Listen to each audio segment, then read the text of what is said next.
Good morning. Good morning, good morning, good morning. Ah, I am coming at you on a Saturday morning. Let me know as you come in, where you coming in from. Let us know what you do. Part of the of this show is meant to develop our relationships and our networks and all of the stuff. You guys are in for a great show today. Make sure you share this out. And as always, remember that at the end of this, about 3 minutes after we close up shop here, go over to Twitter. A lot of you are watching on Twitter, a lot actually lately. But we go into uh, one of their areas over there. What the hell's the name of it? On Twitter or X as they call it, and it's called Spaces. We do a Spaces right after this, so you're going to want to join that, and we have a lot of fun. We talk about things. Sometimes it's short, sometimes like 10, 15 minutes where we talk. Sometimes it's 2 hours where we talk because it's a bunch of business owners coming together on a Saturday. So, and then we talk about the things that are going awesome, the challenges that people may be going through. People are sharing their wins, and a lot of people meet each other over there and do business with each other. That's kind of what I love about this whole environment, is us coming together and doing the thing and talking about the things that we do on a day-to-day, week-to-week basis. So let's get the show started. Welcome, welcome, welcome. I am Jason Cisneros. Welcome to another episode of Built to Exit podcast with me, your humble host, where we talk about all things exit from, and who's this for? Just in case you're this the first time. There's a lot of first time people watching, and so who is this for? It's for the person. We operate under the premise of simple thought called exit. Everybody exits. How matters. And so if you're new, or if you've been watching the show for a while and you want to know what that premise means, it just simply means that nobody is going to take their business with them. Somebody else is going to own your business, or it is going to be dissolved. Okay? The majority of businesses that are out there, they are dissolved. Why? How do I know that? 95% of them don't see their 10th birthday. That means that they go away completely. Okay. And usually along with that, the things that you don't hear, because this is an overly optimistic group of people, the things that we don't talk about, the things that we don't say, is that there is a lot of pain following every one of those what we call involuntary exits. Everybody exits. That's an involuntary exit.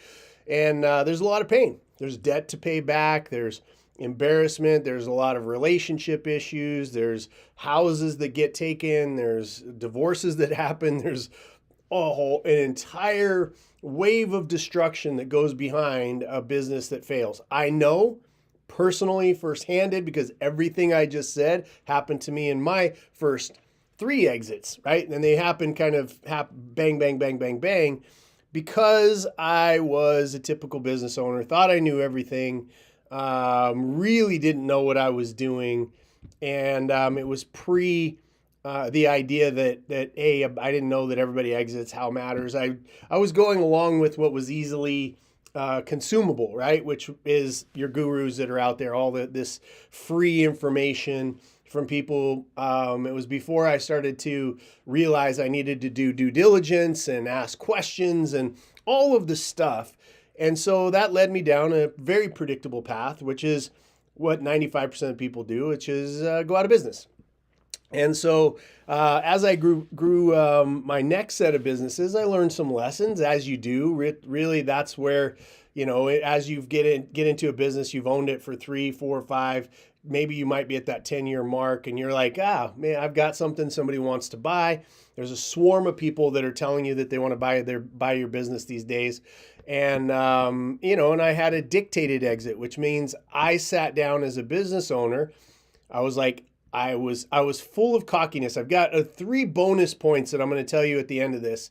If you're one of those owners, by the way, I was full of cockiness because yes, I had gone out of business 3 times, but now I had a business that somebody wanted.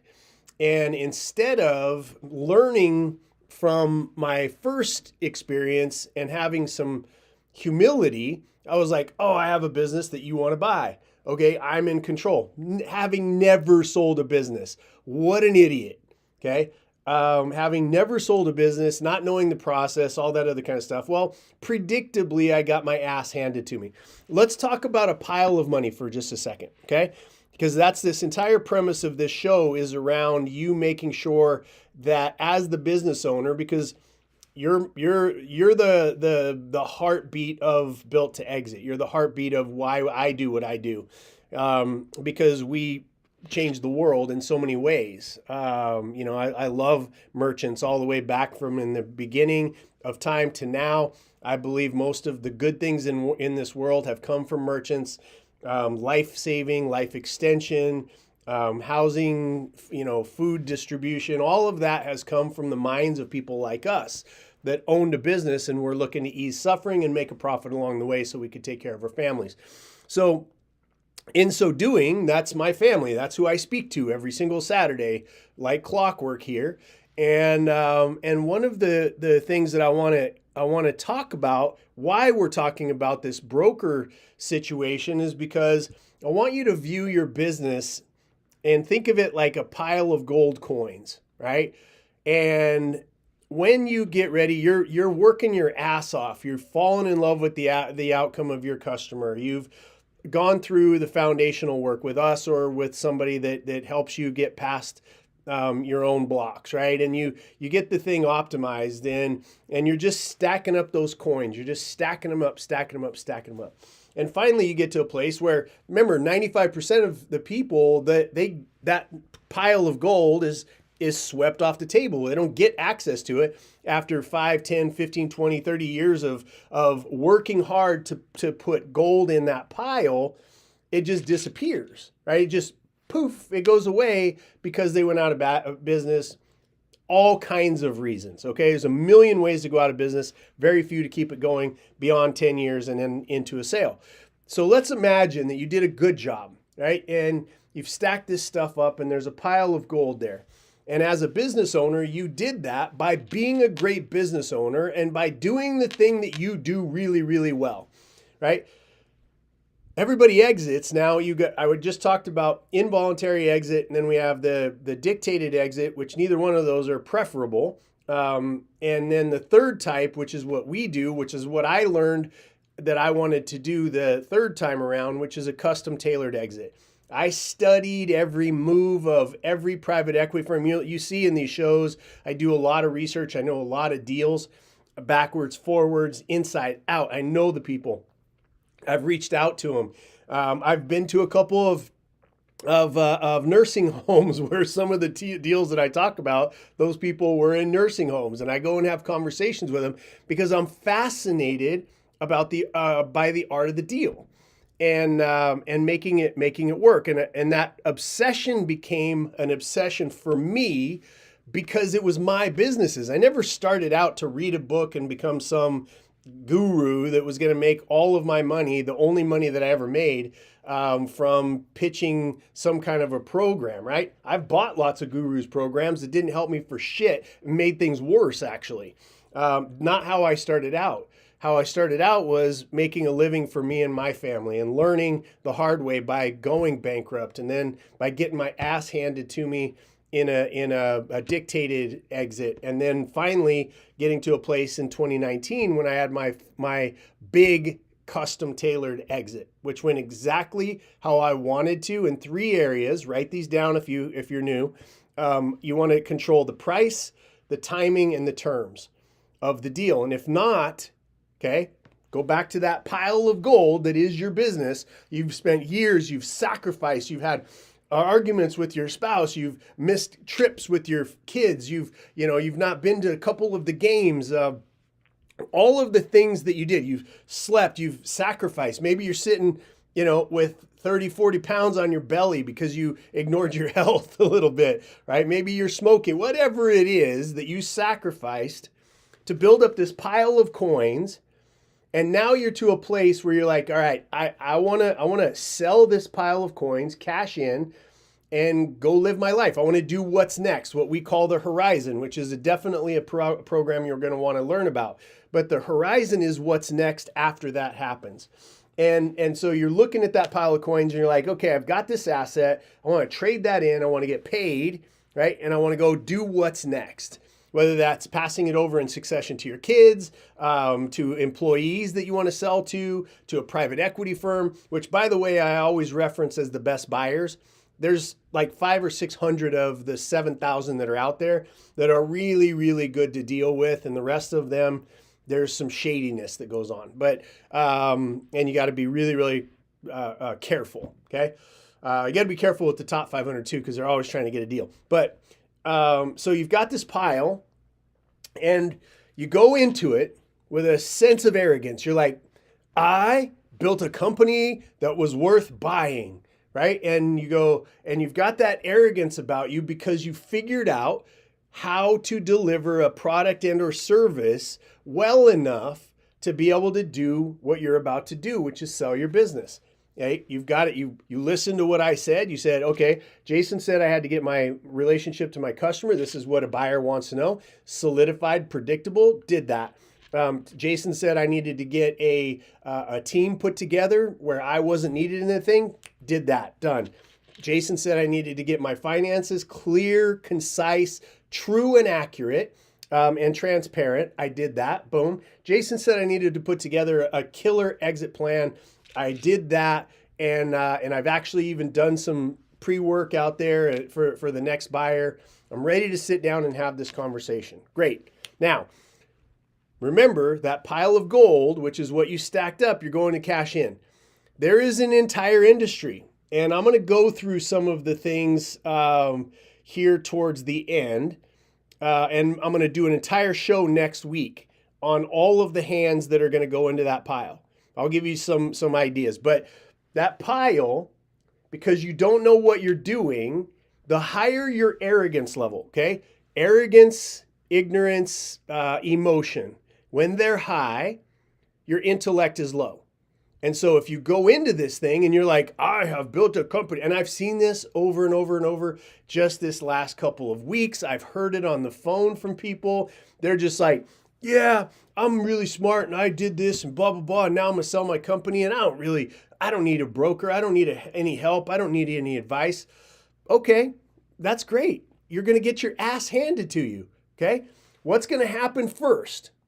Okay, what's going to happen first if you are an arrogant or ignorant business owner, as I was, and you decide you're going to do this yourself, which I can understand with the jokers and the clowns that are out there calling themselves business brokers. There's some good ones, but the ones that are out there, I understand the frustration, trust me. But you need the help, right? You need the help, or you need to learn the information yourself, one of the two, and sometimes both. I think it's better for both. And so you sit down and you go, okay, there's this pile. I'm going to do it myself. The very first chunk that I'm going to go in and I'm going to siphon off of that table and take that money is going to be the amount of money you could have sold for if A, you knew what you're doing, and B, you had a broker that knew what they were doing.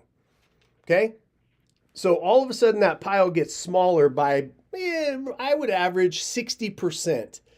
Because people are rushing in, they're acting like they know what they're doing, and you've got a lot of great buyers out there that are going to pay because they look at your asset as an undervalued asset. Every time you hear that, when somebody's really excited to buy your business, they call it an undervalued asset. That's because they know the business owner and the broker don't know shit from Shinola, and they're going to pick up an asset at way less than they could.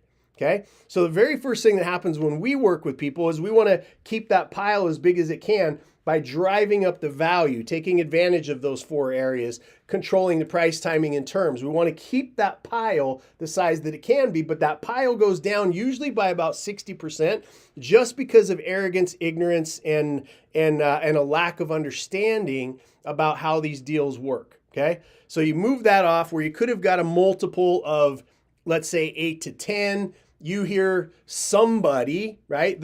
I know a guy. This is another big one. I know a guy. And that somebody that is, think of it this way. In the art of selling your company, think of it like your most important hire is the architect. Okay, that's my nickname in the business community. It's because I like to architect outcomes. I'm going to ask you, what do you want to do? I want to sell my company for $30 million. Okay, let's look at what you've got. Oh, you got an EBITDA of $2 million. Let's architect to where we can get that thing to be worth $5 million. Bump up the multiple just a little bit, and let's get you $30 million for this bad boy. Okay, and then you architect that. Along the way, as you start to sell your business, there's a whole bunch of I know a guys. Okay, a whole bunch of I know a guys. Now, in the architecture world, it would be like you going to build your dream house, you've bought the property, and you're going to go out there and you run into not just a plumber, but a plumber's assistant. And you say to that plumber's assistant, you know what, I'm building, there's some swamp stuff going on over here. I've got some trees I need to knock down. I've got this blah, blah, blah, blah, blah. I want it to be 3 stories tall. I want there to be this pool. And the plumber's assistant is going, yeah, that's probably going to cost you about $150,000. Okay. The plumber's assistant doesn't know shit. Okay. There is an ocean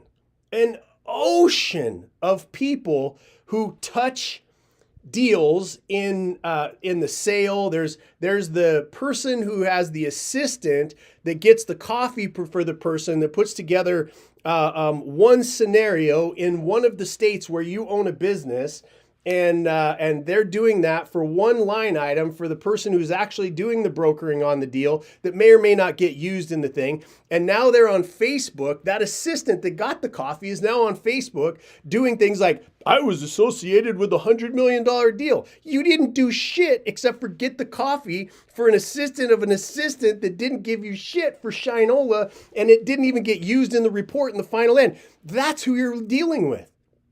You've got to be careful who you're dealing with out there in this world. Okay? So that pile of money that we're talking about, take 60% of it and throw it off the table, because your multiple is going to be lower than it should be. Okay? That's one.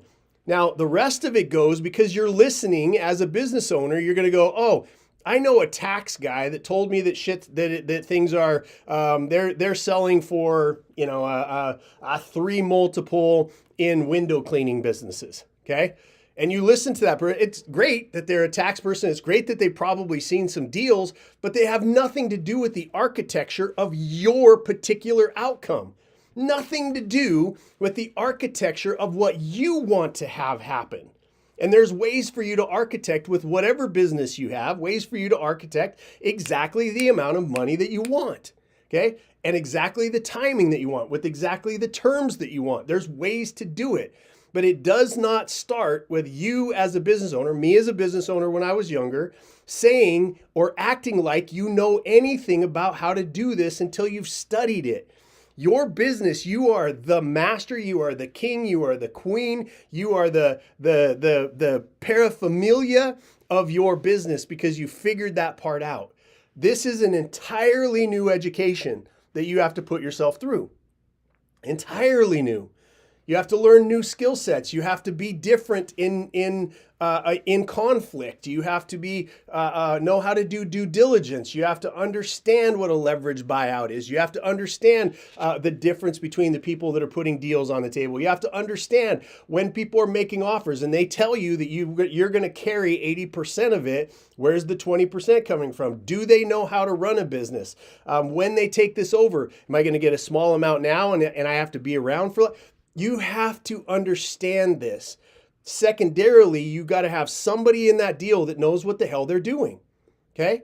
We know what we're doing. I'm obviously self-promotional here because this is the shit that I do every single day with my team. All day, been doing it for years, do it for myself. My wife and I are business owners. We're buying, we're selling, and we happen to have a consulting firm called Built to Exit that can help you as well.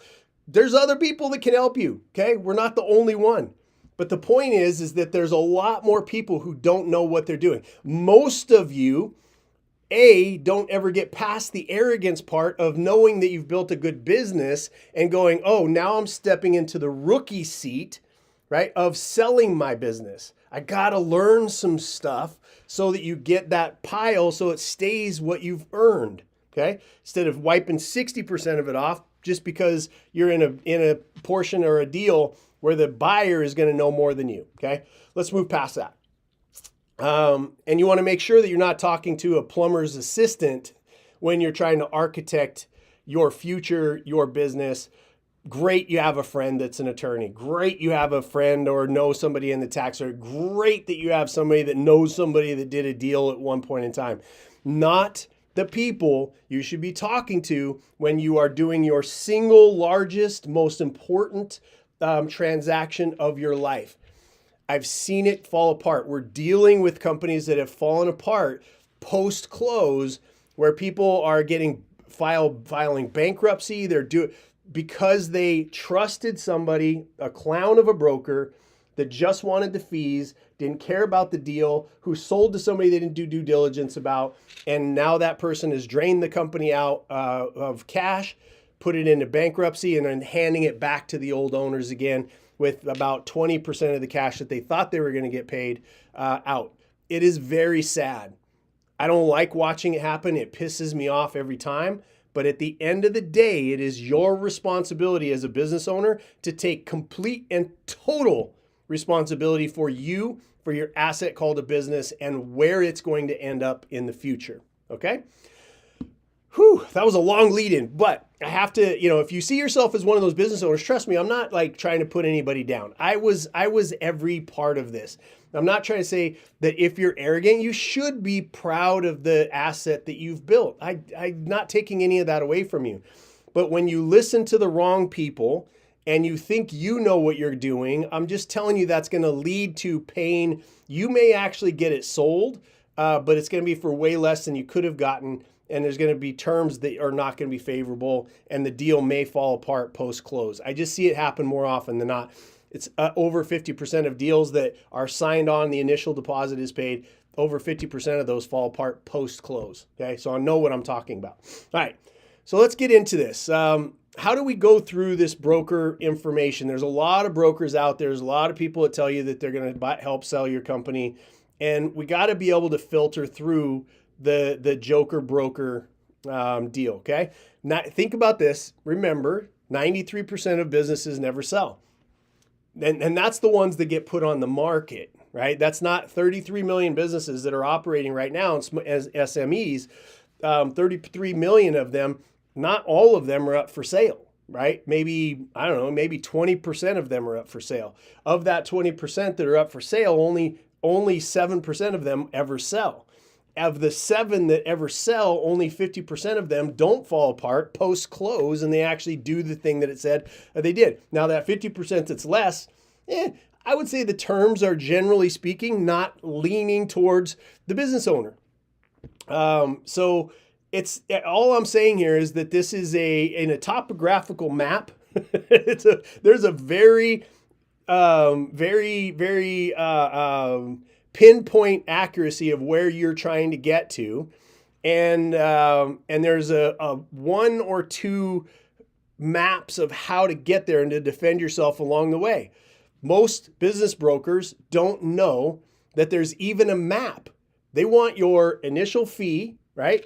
And they should get it. Like a good broker should, because they're going to market your business. They're going to put work into it. It's going to take them. So there should be some fees that you pay up front, and then they're looking for that. Hopefully they close, right? A good broker, in my opinion, a good broker can only handle maybe 20 clients at a time. A good single broker. Now, if you have a company, that kind of goes up because there's so much heart, there's so much energy, there's so much detail that goes into, if you're going to really broker a deal and do the work that's necessary to sell a company, you have to have 2 things. A broker who knows what they're doing and the heart to serve you, the business owner, and a business owner that is humble enough to take the advice of somebody and to not be arrogant or shoot the deal down, along the way because somebody says something bad about their ugly baby. All of those kind of things. There's a lot of work that needs to be done in that space. So most business brokers are not regulated. Okay, this is one of the issues. Everybody calls themselves a broker. There's very few that are really, the ones that are good are busy. Okay, the ones that are good are busy. The ones that are good have to force open a door for the right deal, even the right deal for a business owner to be able to come in and kind of make the case. Why should I take you on? Most business owners are so ignorant and so arrogant and so tough to deal with that it filters out. I would say 90% of the people that approach us to help them sell their business, 90% of them we're not going to take, because you have to be ready to be coached. You have to be ready to change some of your behaviors. You have to be ready to take some advice that maybe you don't want to hear on your business. So it's more of a qualification to people who actually can help you. It's more of a qualification for you to prove why somebody should take you on if they're a good business broker. If a business broker is like, I'll take one, I'll take all, probably not the broker that you want, because they're going to take your money, they're going to throw it up on some website, they're going to put together some shitty little, either video or package and go, yeah, I've marketed it. And then next year when it's time to re-up and pay the 50 grand again, they're going to resell you on the fact that they're out selling your business. Make this decision very, very diligently. There are some business brokers that are out there that work at McDonald's, no shame, but work at McDonald's during the day and then call themselves a business broker at night. Okay. Too many in it for listing. Again, if they're just in it for your listing and they don't qualify, if there's not ways that a business broker is trying to eliminate you as a client, again, that's sort of our process. It's like, oh, you're not going to stick with it. Oh, you're an arrogant asshole. Oh, you're, blah, blah, blah. You know everything. Great. We wish you the best of luck, and we'll see you in a year or 2 or 3 when you haven't sold your business, or when you did sell your business, it's unwinding and you're having to take back your business to redo this all over again after having no money and your reputation run through the mud. We'll see you then, right? Or we won't. Or you'll just go out of business and not get paid and they'll file bankruptcy, right? So you want to find somebody who gives a shit about your legacy, somebody that has been in your boots or is in your boots, like we are, that understands how hard you've had to work to get something put together in a way that somebody wants to buy it. You want to make that decision. See, I know it's funny, as I'm putting these shows together, I know some of my shows are wildly popular because I do get to a place where I just want to lift everybody up and kick ass and let you know how amazing you are. And then there's other shows that I do that are meant to filter, right? This isn't going to be one of my most popular shows. Why? Because I'm telling people that they are the problem. I'm telling business owners that in order for them to get the thing that they ultimately want, if they've even decided what that is, called their end game, and given it a price, if they ever even get to that point, right, then they're going to have to change kind of who they are, how they behave. They're going to have to learn some new stuff. They're going to have to take some coaching. They're going to have to sit second fiddle in the project that they've built their whole entire life and put humility before, there's just so many. At the end of the day, I don't want to spend a bunch of time with me and my time, my company, my team. We don't want to spend a bunch of time with somebody who's going to blow the deal and we're just wasting each other's time. We don't want to do that. You want somebody who cares about your legacy. We care about your legacy because we have a legacy and we care about all of the deals that we've done with our own companies. Okay. So what are some red flags? Offers only a listing and gets paid before the deal closes. These could be any type of fees that are paid before the deal closes. Obviously you want to put most of the success fee into the sale of the company and it happening and you getting paid. You want to put that in. If you're going to get paid in chunks, you want to make sure that your agreement is that your broker is going to get paid in chunks as well, instead of they're going to get paid the whole thing. while you wait for your payments to come out. And there's no exit plan. You got to make sure that there's a solid exit plan. And they might talk fast, but they avoid the metrics of how they're actually putting together the valuation of your business. You want to make sure that they understand it. We just did a show last week on 7 ways to value your business. There's lots more, but ultimately you have to have somebody who understands what your outcome is and then gets the valuation in the form that puts you in the best place to be the driver of price, timing, and terms. Okay. There's a story, this Revco story. I might spend a little bit more time on here. I wanted to put in the idea of a good broker and a bad broker in the term of deals. And this Revco deal that I have studied forward and backwards, inside and out, and ups and downs, and the curves and the turns. It's fascinating how many lessons you can learn if you dig into the Revco deal, because it actually has a bad broker in the beginning and a good broker at the end. So it's got both stories in one, and you look at this and you go, okay, what could a bad broker actually cause? Okay. You look at Solomon. There was a few brokers that were involved, but this is a big deal back in the day, 1987. There's the Solomon brokerage company was the one that was driving this kind of at the head, right? And what they were really worried about was what? Cash, getting cash. So they put this business that had been around, great reputation, did a wonderful job. They put it out there. They leveraged the shit out of this thing. Like 1986 is when the deal started. 1987, so they got paid, got their fees, went away. Didn't know how to run it post-close. Didn't know how to do the post-close transition stuff, all that stuff. So by 1987, they go into bankruptcy. 1988, they're having to fire people. 2,000 locations closed. Right? This is what happened post-close. Now the owners, the ones that were supposed to get paid, they didn't get paid. Now think about it. The Revco pile of money.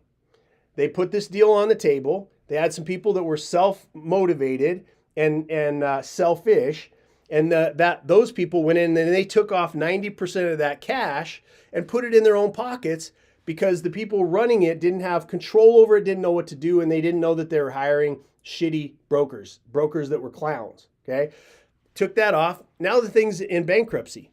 Now somebody has to come back in, which is the rescue, right? Which is what I've done my entire time. My career has been a turnaround specialist. People that find themselves in bankruptcy or on their way to bankruptcy and need massive amounts of help.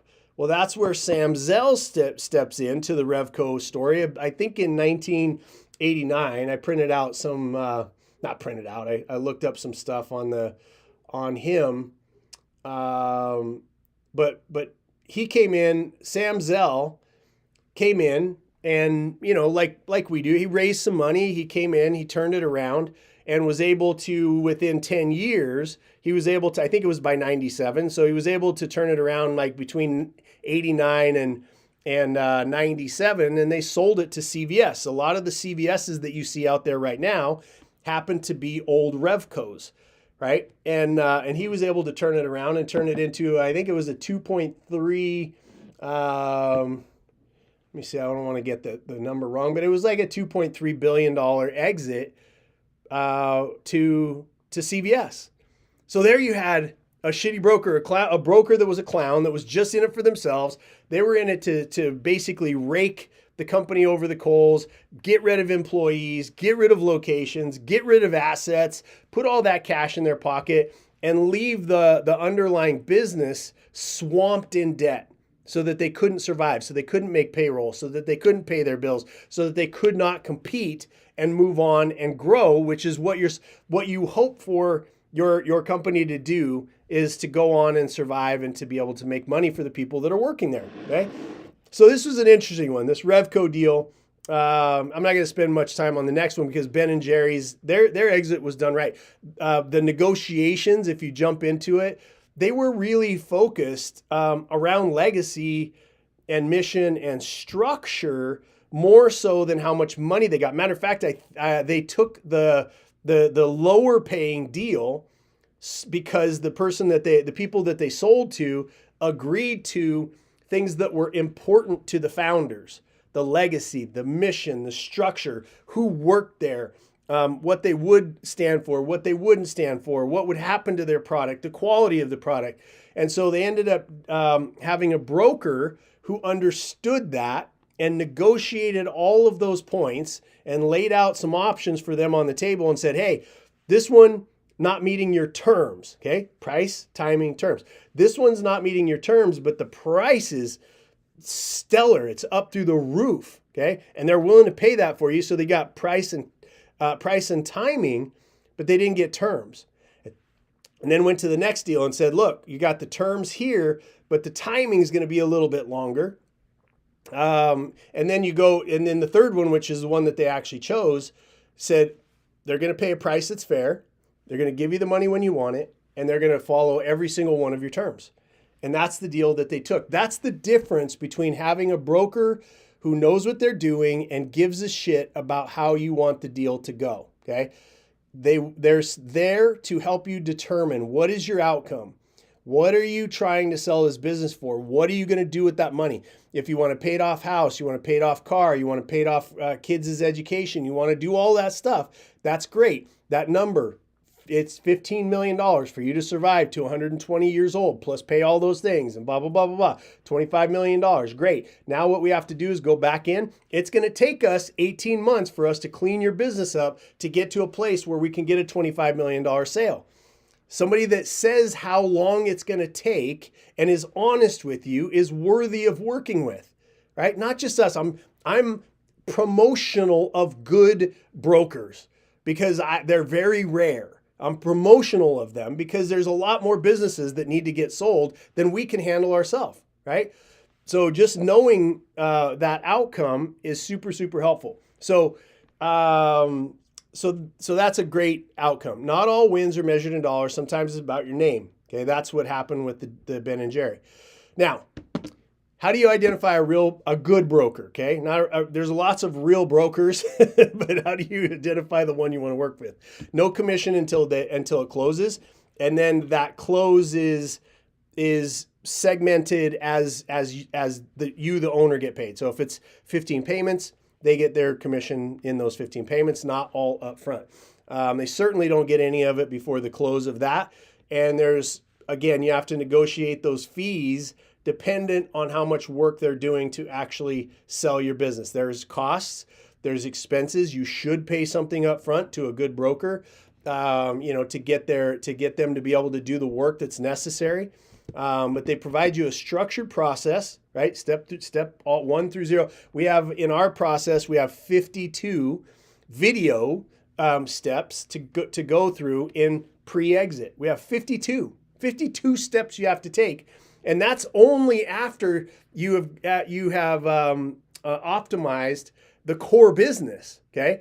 If you have to still optimize your core business, you're looking at 24 to 36 months if you still have to optimize some of that. But that pre-due diligence, that's 18 months. Like I said, we have 52 videos that I created from all of the exits that I've done that are step by step that lead you to price, timing, terms, ownership. We call that the gauntlet.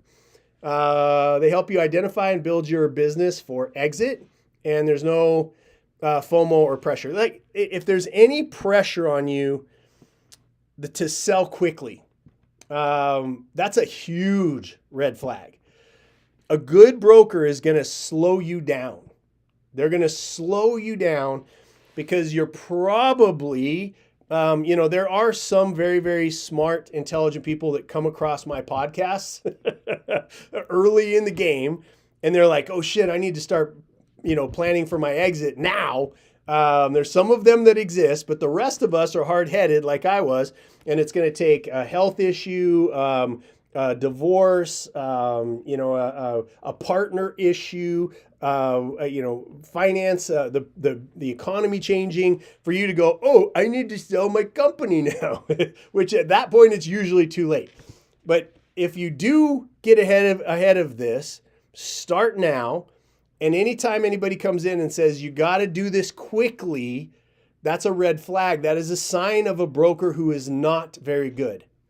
It doesn't, you have to make sure that you cross your T's and dot your I's. This is not something that you can flippantly do. You should not buy this in some kind of a funnel. You should not buy this from somebody who hasn't done a bunch of exits. You should not buy this, in the packaging, in the ways that you learned how to sell, maybe, those kind of things. You want to make sure that this is done with a professional and a group of professionals, not just one. Let's see. So, I talked about this a little bit. We're architects. My entire career, from when I was a turnaround specialist to then when I started buying companies that needed turned around, to then doing a consulting firm for 15 years that we helped do turnarounds, and now into Built to Exit. We're architects. We architect the outcome that is very unique to each owner. Okay, I could tell you this: it's not going to be about the jet. It's not going to be about the $17 million mansion. It's not going to be what everybody else puts all that bullshit, horseshit out there on social media. It's going to be about freedom, and your freedom has a number, and that number is far smaller than you even realize today. Okay, that freedom number is the very first thing. And it has nothing to do with outside stuff, has everything to do with an internal directive that maybe you haven't found yourself. That's step number one. We fix the broken businesses before it's listed. We help to control the 3 levers: price, timing, and terms. Blah, blah, blah. You should use us. We know what we're doing. The self-promotional stuff that is necessary sometimes. But you want to make sure that you make this decision correctly. Okay. These are the ones that I said for smart business owners. They blow their exits. They're very smart. But arrogance, ignorance, emotion. Those are the 3 things that blow deals. And if you go into this listening to, I know a guy, or you just do industry standard multiples, or I can do it myself, you are going to, that big pile of money that you've worked so hard to build is going to be greatly diminished over the experience. You might get some of those gold coins. You might get some of the money. You might get it when you thought you were going to get it. You might be satisfied with it, but I'm just telling you that I think, totally anecdotal, and there's very little to back up what I'm about to say, so take it with a grain of salt. But my opinion is that there's probably, of the businesses that sell, I would say that 5% of them get the money that they're worth. That's just my opinion. I've seen so many deals go through. I've studied so many deals. I'm like, oh my God, the people that bought this got a steal. The people that sold this got their asses handed to them. I say that way more often than I go, the seller got a good deal, right? Way more often. So our mission, my mission, your mission should be to get the optimal amount that you possibly can for all of that hard work, sacrifice that you put in for your business. And don't tell yourself the normal things. Like, again, I know I'm talking to a lot of business owners. I'm talking to very few of you who will end up being our customers because, at the end of the day, this is hard work, and you have to build it into something worthy of buying. And then you have to be able to go through that next almost personality transfer into the one that can be able to sell it. Very rare, very few of you will be that. But what we want from you is to get better and get better and get better. Feed your family better, but better homes, better businesses. Over time, build something that you can build, and then tell people who really are trying to sell their company that these things can help them, and that we're out here to help them if they need it. Okay. What else we got in here? Yep. You could do the pre-assessment. August 1st, this is going to cost some money for you. So if you want to do the free assessment at builttoexit.biz, go there. But as of August 1st, my team is putting it behind a paywall. Your business is either a wealth transfer to you or from you. Everybody that wants to help you with your business, including me, upfront and transparently, we want to make some money off of optimizing the sale of your business. And that's really where you want the desire to be. You want that to be aligned with you. We want to help you sell the company for as much as possible, getting as much money up front as you can, because that's how we get paid. Very transparent, very transparent. If most people, though, want to sell your company and get paid for doing nothing and hope that it sells someday. Be very, very careful between the two, okay? BuiltToExit.biz. You can send us an email, info@builttoexit.biz, if you need anything, if you have any referrals, if you want to sign up for our newsletter. Lots of different things. You can go to jasoncisneros.com, find out where I'm going to be. I would love to see you in person.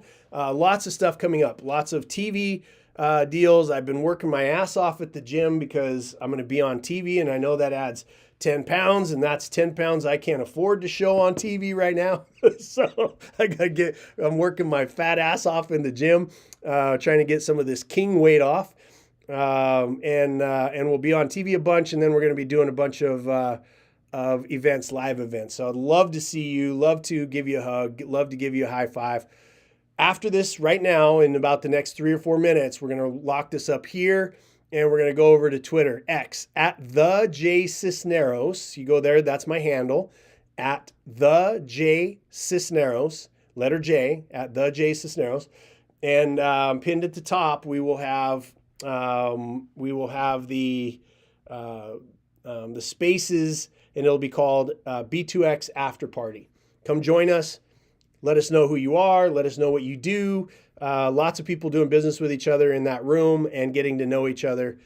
Great, awesome place to be. So I'll see you there. And if not, we'll see you next week, where I'm going to go into all of the places that you can leak money, that pile of gold that you're trying to keep for yourself and your family and your retirement, so you can live to 120 healthfully. We're going to go through all of those kind of in detail next week. All right. Have an amazing day. Thank you all for sharing the show. We're getting in the 20, 30,000 views over on Twitter.